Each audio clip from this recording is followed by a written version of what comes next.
Bonjour mes frères et sœurs, j'aimerais vous partager encore ce jour une exubérance de l'amour de notre Dieu. Un amour qui va d'excès en excès et que je découvre dans ce tome 34 que je trouve si merveilleux. Ce passage se trouve au 24 janvier 1937.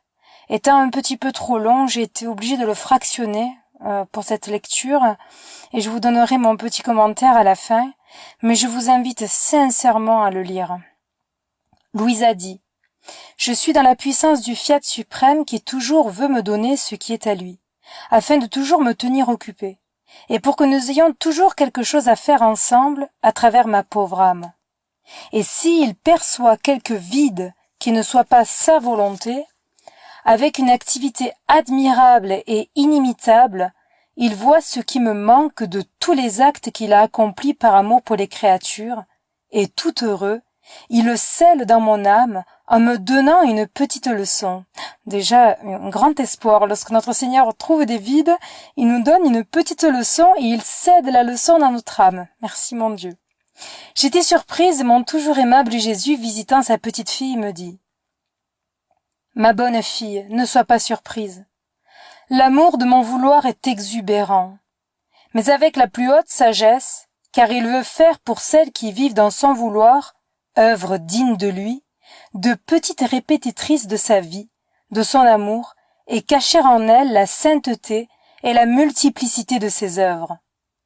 Tu ressens jusqu'où peut en arriver son amour. Mon Fiat a créé la création, et à chaque chose créée, il assigne une valeur, un amour, une fonction distincte, de façon à produire un bien distinct pour les créatures, si bien que le ciel a une fonction et un amour qui lui appartiennent en propre. Le soleil, le vent, la mer en ont une autre, et ils accomplissent des fonctions distinctes, et ainsi de suite pour toutes les choses créées. Tu ressens maintenant ce que fait ma volonté pour la créature qui vit en elle. Tout ce qu'elle fait lui appartient, de sorte que, dans un acte, elle place la valeur, l'amour et la fonction du ciel, et elle donne à la créature l'amour et la valeur du ciel. Dans un autre acte, ma volonté prononce son fiat, et elle y place la valeur et l'amour qu'elle avait en créant le soleil, et elle lui fait remplir la fonction du soleil. Non mais est-ce que vous vous rendez compte de ce que je suis en train de lire? Concentrez-vous bien, mes frères et sœurs. Dans un autre, ma volonté place la valeur du vent, son amour dominant, et prononçant son fiat, lui fait accomplir la fonction du vent. Dans un autre encore, ma volonté place la valeur de la mer, et prononçant son fiat, lui fait accomplir la fonction de la mer, et lui donne la vertu de murmurer toujours « amour, amour, amour ». Bref, il n'est pas un acte de la créature où ma volonté ne prenne plaisir à prononcer son fiat et à placer ici la valeur de l'air, là le doux chant des oiseaux, ici le bêlement des agneaux, ici la beauté de la fleur. Ma bienheureuse fille, continue à m'écouter.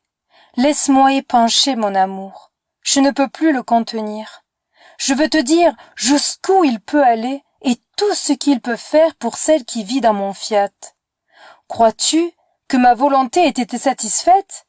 Qu'elle ait dit « cela lui suffit » après avoir placé la valeur, l'amour et les différentes fonctions de toute la création dans la créature qui vit en harmonie avec elle dans une seule et unique volonté? Non, non. Tu dois savoir que je suis venue sur la terre et que dans la chaleur de mon amour, j'ai offert ma vie, mes souffrances et ma mort même afin de racheter pour les créatures ma divine volonté qu'elles avaient avec tant d'ingratitude rejetée et perdue. Et après avoir formé l'ordre de la création avec toute la somptuosité et la sublimité de son œuvre créatrice, lorsque la créature répète ses actes, ma volonté prononce dans cet acte-là son fiat pour y former ma vie et placer sa valeur dans cet autre. Elle prononce son fiat pour y placer ses souffrances et la valeur de mes souffrances. Ma volonté prononce son fiat dans ses larmes pour y placer la valeur des miennes. Son fiat la suit dans ses œuvres, dans ses pas, dans ses battements de cœur, pour y placer la valeur de mes œuvres, de mes pas et de mon amour. Il n'y a pas de prière ni même d'acte naturel où mon fiat ne place la valeur de mes actes. Mais ce n'est pas tout. Et mon fiat n'est pas satisfait si ses œuvres ne sont pas achevées.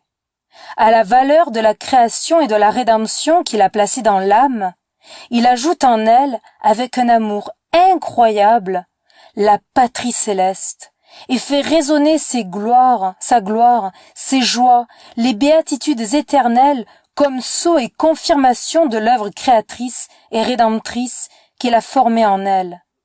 Après quoi, étant plus certain, il crée dans cette âme son battement de cœur, son souffle, il fait circuler mieux que le sang sa vie, sa lumière, et, triomphant, il lui donne un nom nouveau. Il l'appelle mon fiat. Ce nom est le nom le plus beau, qui fera sourire tout le ciel et trembler tout l'enfer. Ce nom que je ne peux donner qu'à celle qui vit dans ma volonté et qui m'a laissé faire avec elle ce que je veux. Mes frères et sœurs, ce texte, il est fou. Il pourrait sembler déjà connu, en fait, de la divine volonté. Le Seigneur, dans les tomes précédents, nous révèle déjà qu'il veut enfermer dans nos actes plongés dans sa divine volonté la valeur de la création, la valeur de la rédemption. Mais dans ce texte, il rajoute le mot fiat. Le mot fiat qui signifie qu'il soit fait comme il le veut, qui signifie le oui, ce oui en fait, le oui de Marie, ce oui de Dieu. Et tout à l'heure, je pensais à ce oui. Je me disais, dans l'ordre humain aussi, on dit oui. Quand quelqu'un nous demande un projet, un travail, quelque chose. Mais le oui humain, il est tellement inconstant, il est tellement incertain, il est tellement improbable, il est même pas sûr d'être concret finalement. Il est, même s'il se réalise, parfois imparfait, parfois si peu de choses. Mais le oui de Dieu, le fiat de Dieu, il est parfait, il est comme Dieu, il est immense, rempli de sagesse, plein d'amour, et rien ne peut y être enlevé ou y être ajouté, il est parfait.